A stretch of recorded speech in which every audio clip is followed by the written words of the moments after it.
si se pronuncia más al ratito sobre este tema, Susana. Bueno, gracias, Daniel. Pendientes, buenos días. Gracias, Max Kaiser. Usted lo conoce bien, conductor de Factor Kaiser, fundador del Centro para la Integridad y la Ética en los Negocios, analista. ¿Cómo estás, querido Max? Qué gusto tenerte aquí esta mañana. Querida Susana, qué gusto estar contigo y con todo el auditorio. Muy buenos días. ¿Cómo ves al presidente? Como dice, se desdice con una facilidad brutal. Es impresionante cómo puede en las mañaneras aventar lo que sea y después cambiar la versión y después aventar una nueva y no hay consecuencias. Eso es lo más grave, que no haya consecuencias para el jefe de Estado y el aparato completo que lo debería de asesorar sobre casos tan graves como Tú estos. imagínate, ¿no?, que el viernes Enrique Peña Nieto, Felipe Calderón, Vicente Fox hubieran dicho lo que dijo el presidente sobre el estudiante Guerrero. López Obrador estaría en la calle. O sea, ya se hubieran ido, ya lo hubieran liquidado, ya lo hubieran linchado. El presidente dice una cosa y luego dice otra, con total impunidad. El presidente impune con las palabras, con las que ha generado mucho daño, Max, a mucha gente. Con esa última frase que acabas de decir, el presidente impune, mintiendo en todos los temas, lo podríamos abarcar, lo podríamos llevar a cualquier otro tema, al tema de la corrupción, al tema de la violencia, a datos que tienen que ver con Pemex, por ejemplo. Es decir, ya no tenemos un referente en el titular del Ejecutivo desde hace mucho tiempo sobre la verdad. O sea, puede decir cualquier cosa, puede inventar cualquier cosa, puede desdecirse de lo que sea, incluso de los datos que surgen de sus propios órganos de gobierno. Claro. Es increíble. Los homicidios, por ejemplo, las desapariciones, lo niega. Una democracia sin un referente de verdad hace imposible la rendición de cuentas. Es decir, si todo se trata de lo que digo contra lo que dicen los otros y los datos duros se convierten en una opinión de uno o del otro lado, ya no tenemos un referente para exigir cuentas de los que nos gobiernan. El presidente decide que manifestantes pueden estar cobijados bajo la bandera en el Zócalo de la Ciudad de México y quienes no, quienes son peligrosos para vallar o no Palacio Nacional, quienes merecen el linchamiento público en sus mañaneras y quienes su reconocimiento, Cuauhtémoc Blanco, Cuitláhuac García, el gobernador de Tamaulipas. Es un momento bien complicado en donde la justicia no importa, importa el linchamiento en Palacio Nacional. Esa es la justicia. Importa este país que ve él de enemigos confrontados, no que pensamos diferente en la política, sino que somos enemigos. Es el gran divisor, es la persona que pretende mover este proceso electoral en torno a esta gran división entre mexicanos. Y en estos 10 días de campaña es el principal candidato, sigue siéndolo. Es el coordinador de campaña, candidato, líder social, que es todo menos el presidente de la República. Es decir, está en todo menos en el gobierno, en el ejercicio del gobierno, en resolver problemas, en buscar la justicia para quienes la merecen. Esta entrevista que tuviste hace unos minutos con el líder de la Iglesia Católica me parece brutal, que la Iglesia Católica dice, le preguntaste 2 veces, ¿estamos en riesgo de una elección de Estado, de una narcoelección? Y la respuesta fue bien interesante porque dijo, creemos que sí.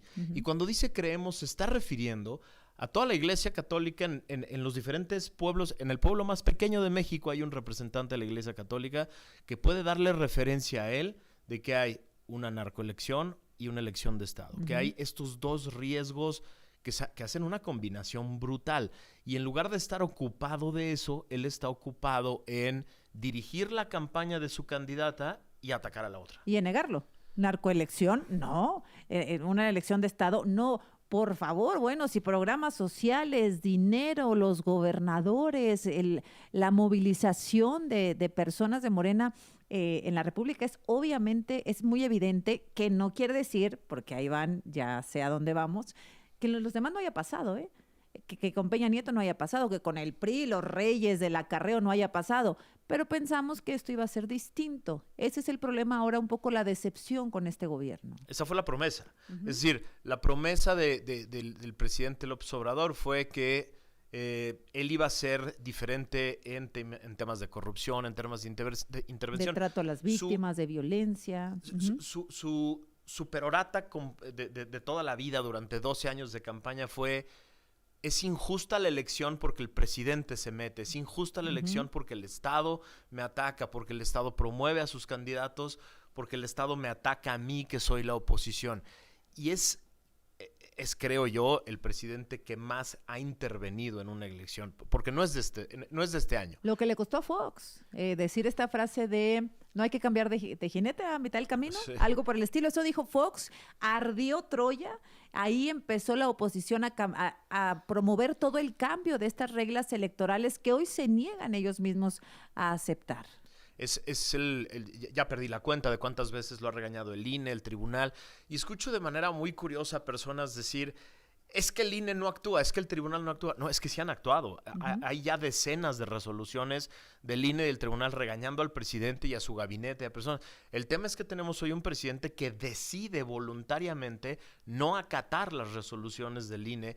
Y entonces cuando estas personas me dicen, es que no han actuado, yo me pregunto qué esperarían que hiciera. Pues, el INE no tiene una policía que puede ir a detenerlos, callar a al meterlos a la presidente, cárcel. Entonces, lo que tendríamos que tener es un jefe del Estado que cumpliera las resoluciones del instituto y del tribunal y que tuviera, digamos, la decencia mínima democrática de hacer lo que él exigió durante 12 años. Ahora, no nos gusta, es decir, son las leyes que hay. Las leyes se respetan, las leyes que ellos promovieron en sexenios anteriores. No nos gusta, veamos el futuro, vamos a cambiarla, que sea libre, que el presidente participe, como sucede en otros países en el mundo. Es una ley que maniata, que censura, evidentemente, pero eso es lo que tenemos y eso es lo que se tendría que respetar, Max. Ahora, no sé si maniata, lo que pasa es que de pronto se nos pierde la idea, como ha sido el gran coordinador de la campaña de Morena desde que empezó el gobierno, se nos olvida que es el presidente de todos los mexicanos. Y entonces, esta ley que él mismo impulsó, lo que pretende es que el titular del Ejecutivo, presidente de todos los mexicanos, no tenga una elección preestablecida, no promueva una de las dos alternativas.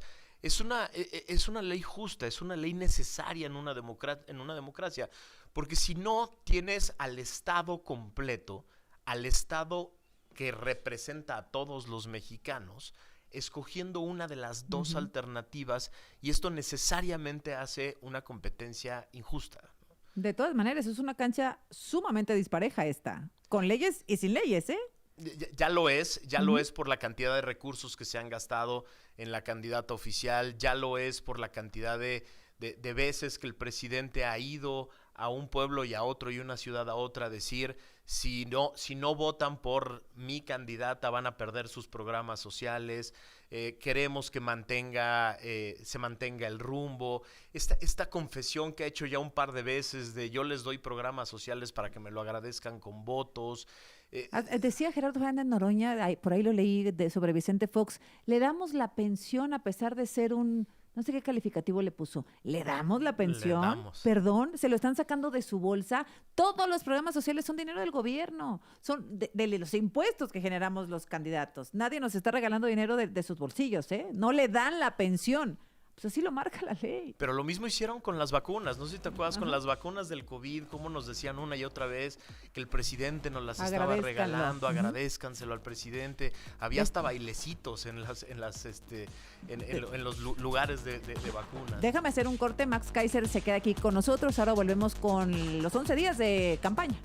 Gracias, Max Kaiser, por mantenerte aquí. Max Kaiser ya sabe que está presente con muchas opiniones muy polémicas, porque bueno, aquí ahora todo es polémico, todo es polarizado, todo es provocador. Si no estás conmigo, estás contra mí, pero te va muy bien, Max, en tus canales, en tus plataformas, analista.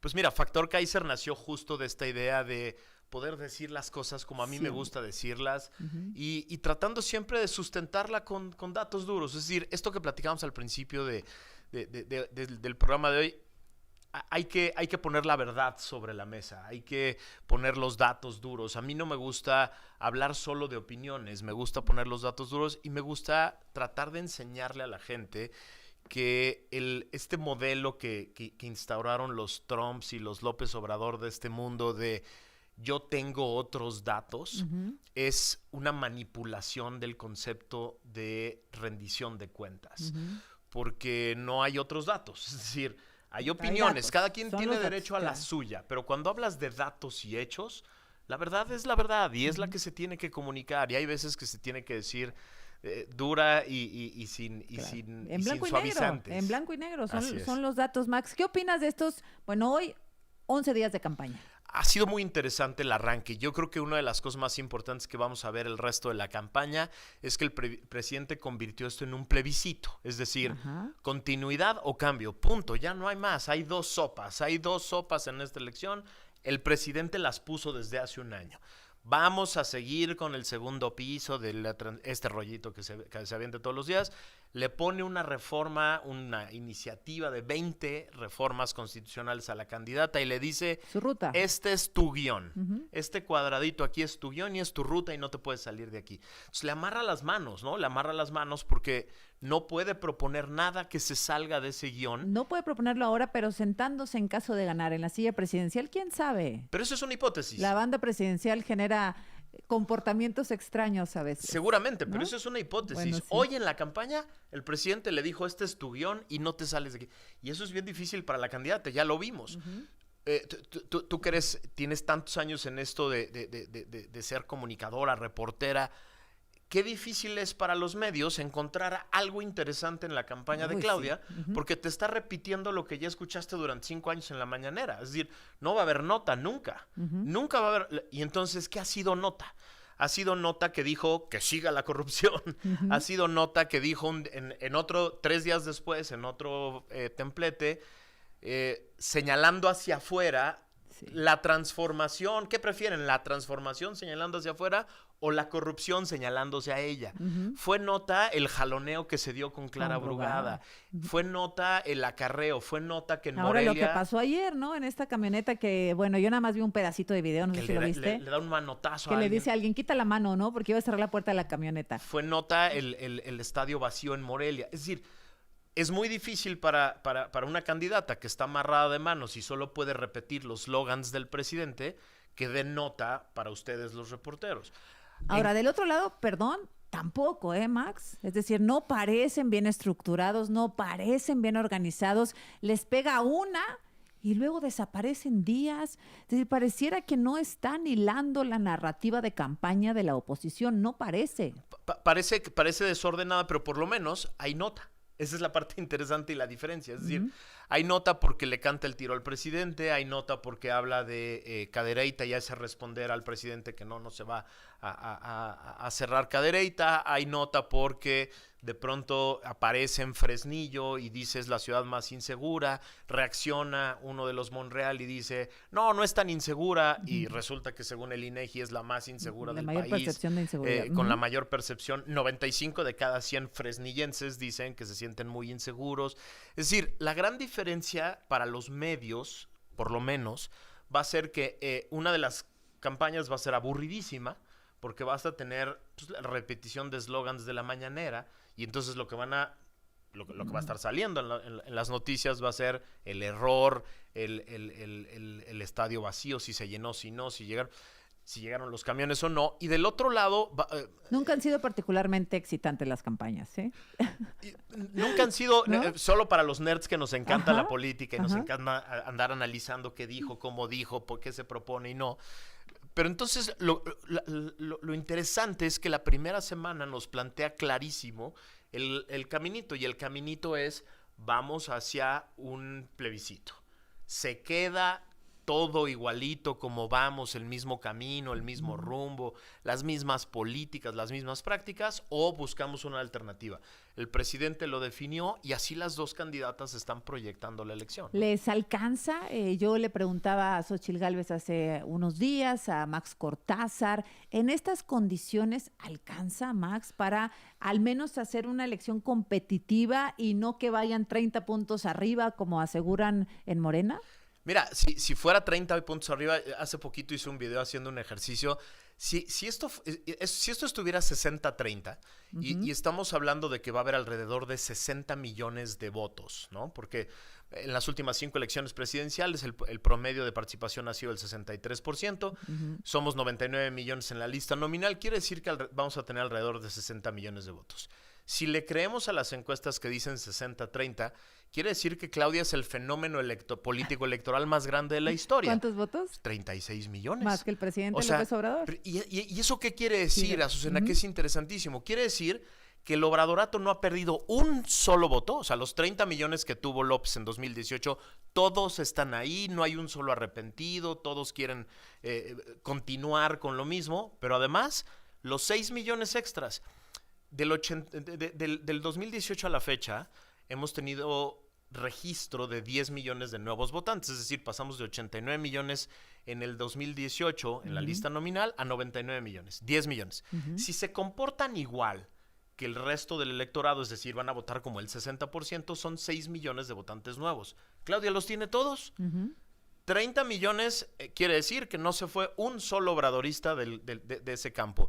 Y además tiene todos los votantes nuevos que se registraron del 2018 a la fecha. Yo creo que eso es absurdo.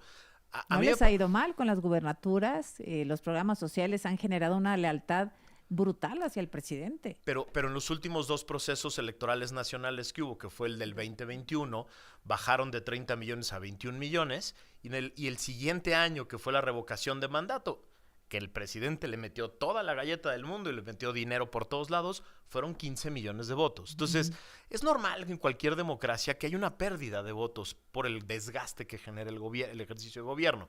Si 1 de cada 5 de los 30 millones que votaron por López en 2018, 1 de cada 5 nada más, ya decidió que no va a votar por Claudia, el techo de Claudia son 25 millones. Entonces, en una elección tan interesante como esta, en la que solo hay en realidad 2 sopas competitivas que están buscando la presidencia, se parece mucho más a una segunda vuelta europea o de lugares donde hay segunda vuelta, que es que el electorado prácticamente se divide en 2. Y yo creo que hacia allá vamos, y sí va a ser súper competitivo por eso. Vamos a una elección en la que de un lado van a estar los que dicen todo va muy bien, queremos continuidad, y del otro van a estar los que se convenzan del proyecto de la alternativa, y los que digan, no todo va muy bien, voy a castigar a aquellos que traicionaron sus propias causas y demás. Entonces, por eso matemáticamente se vuelve muy interesante cuando hay una segunda vuelta, porque en realidad solo hay 2 alternativas y de un lado, del lado del gobierno, del lado oficial, solo votan los que están muy contentos de cómo van las cosas. Bueno, pues lo vamos a ver, Max. Ya estamos en el día 11 de campañas, están ya en la puerta los debates electorales. No sé cómo lo vayan a resolver, cuáles vayan a ser los formatos. No mueven mucho los debates, sí generan muchos momentos importantes a veces. Y en el caso de Andrés Manuel, en algún momento le generó bajar en las preferencias cuando decidió no ir. Pero si el formato es muy rígido y la situación es inflexible, pues no generan mucho movimiento, ¿no? No generan mucho movimiento a menos de que la candidata oficial decida no ir.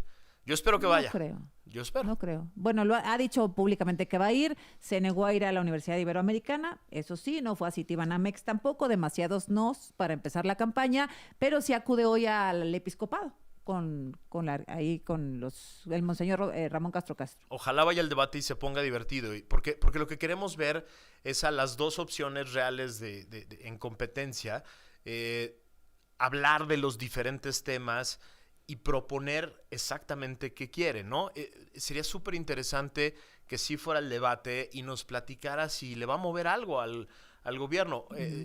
Entiendo que es bien difícil. Imagínate preparar a una candidata que tiene que salir a convencer a nuevos electores, porque los que le quedan yo creo que no le alcanzan, y los quiere convencer con los mismos slogans del presidente de las mañaneras. Pues se quiere quedar con los suyos, con los duros.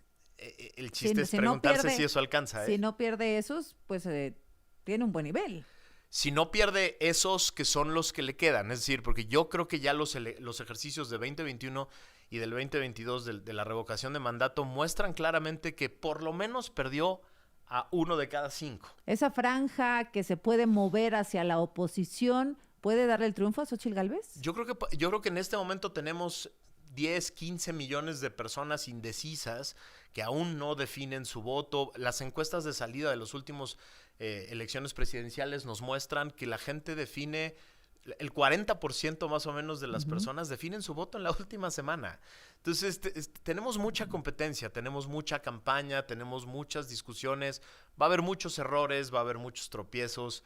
y los mexicanos decidimos. Esa es la clave. La clave es que decidimos nosotros. Pues muchas gracias, Max. Me da mucho gusto tenerte acá. Gracias por venir. Te seguimos con atención en tus redes sociales. Muchas gracias por estar acá, El Max. agradecido soy yo. Y espero que nos veamos antes de que termine la campaña. Espero que sí. Gracias. Gracias a Max Kaiser. Vamos al corte y regresamos con un